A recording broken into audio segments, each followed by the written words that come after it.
Last year, I left my position in a SOC, and I want to go ahead and share some of the lessons that I learned in that position with you so that way you can take those to your first position and kind of know what it's like to work in that kind of environment. We're talking about all that right now. I started off in the engineering team, and then eventually I moved over to the detection side. While in the engineering team, I really felt like I was kind of thrown in the deep end, and I'm going to talk about why that was probably the best thing that could have happened to me in a moment.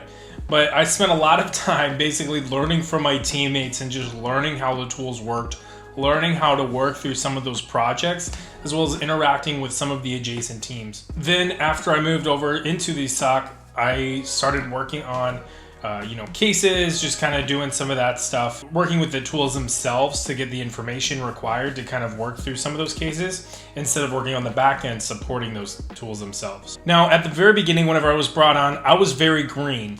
If you've seen this video, then you've actually seen what my first job really, out of college was, what it was like and what I did there.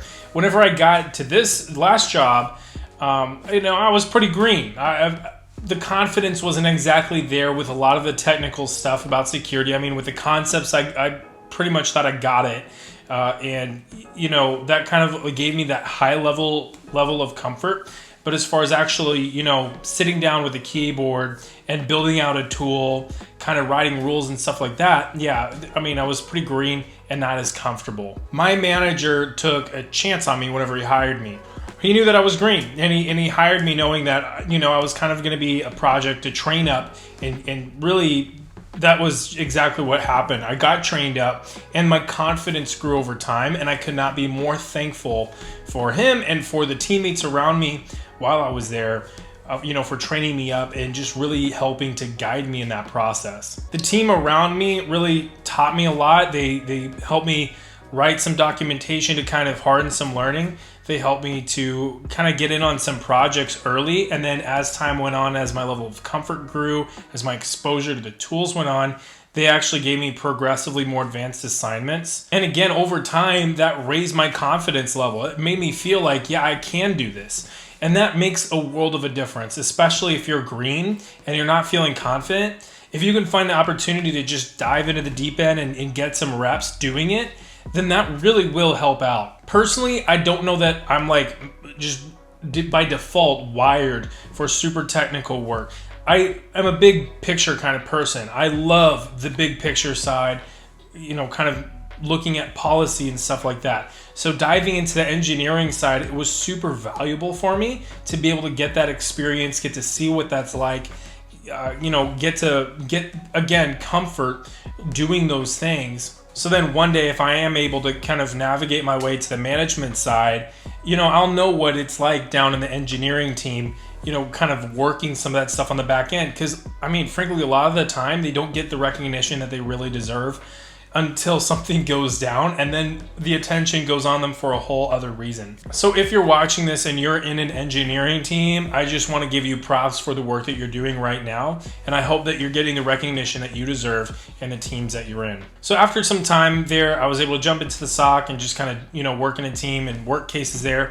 It was a good time. I learned a lot there as well. It wasn't so much working the, gritty back-end kind of stuff. It was really more logic-driven and kind of putting those concepts, the security concepts that we've talked about on this channel, to action and talking about, things like phishing campaigns and malware campaigns and learning about, threat actors and stuff like that. But seeing it in the real world, it's exciting and it's really, really cool. But it's great to be able to be in a team environment like that so you can have people around you to kind of teach you and guide you and push you in the right direction, so you're not really just in your own space, potentially forming bad habits working these cases. Now, I think that it did help me to kind of start again in the engineering side before jumping into the SOC. It just kind of helped me to kind of not only gain the confidence in the technical aspects of the jobs, but also to kind of work the back end of some of the tools, and then jumping on the front end and getting to use those tools themselves. It helped me kind of understand what I was needing to do to be able to get some of the information that I needed. And I also had some people in the SOC side that also I think did a great job teaching me and walking me through some of the different processes and showing me how to work different things. I learned a lot about being able to handle some of the cases that I was getting to work at the time.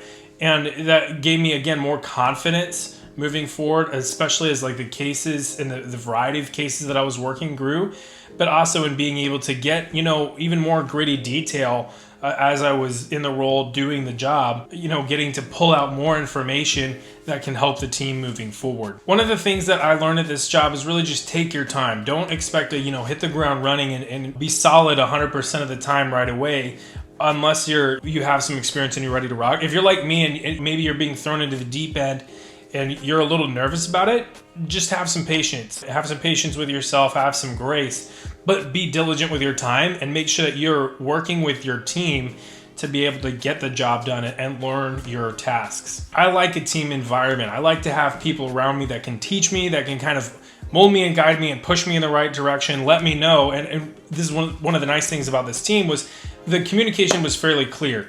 If something wasn't necessarily going right, they were very clear and direct, and just kind of saying, hey, this needs to be different. All right, cool, got it. And then make the right changes, communicate. Hey, okay, it's looking better. All right, sweet. So having that kind of open dialogue, I think in a team can make it even more effective.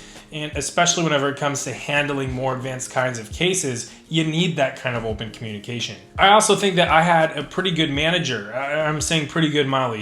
I think he was really good. We were able to sync up on a fairly regular basis. And same thing, open communication. We'd kind of share some of the things that's going on with me. He'd share the things going on with him.